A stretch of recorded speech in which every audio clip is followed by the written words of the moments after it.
RTC యాజమాన్యం ముఖ్యంగా కొనకళ్ళ నారాయణరావు గారు ఇప్పుడు చైర్మన్గా ఉన్నాడు. మచిలీపట్నం ఎంపీగా చేశారు. తెలుగుదేశం పార్టీలో చాలా సమర్థవంతుడైన నాయకుడు.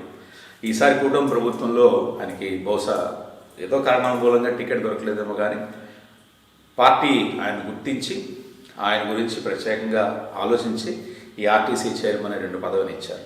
మరి అంత సమర్థవంతుడైనటువంటి నాయకుడు ఉండగా, ద్వారకా తిరుమలరావు గారు లాంటి ఎండీ ఉండగా ఇంకా ఇలాంటివి కొనసాగుతున్నాయంటే మరి అక్కడ ఏం జరుగుతుందనేది లోగుట్టు పెరుమాళ్ళు గిరిక అంటారు కదా, అలాగే ఏం జరుగుతుందో భగవంతుడికి తెలియాలి.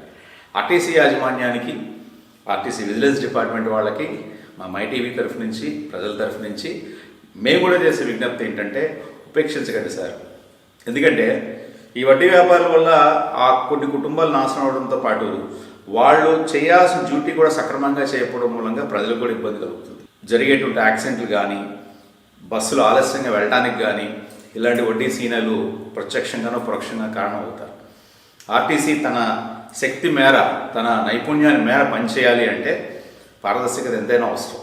మీరు చూడండి, ఎవరైతే వేరే వేరే వ్యాపకాల్లో ఉంటారో వాళ్ళందరినీ ఏరిపారేయండి, లేదా వాళ్ళకి బుద్ధి చెట్టుగా చేయండి, లేదా మీ మాన్యువల్ ప్రకారం ఏదైతే చర్యలు తీసుకోవచ్చో ఆర్టీసీ మాన్యువల్ ప్రకారం ఆ చర్యలు తీసుకోండి.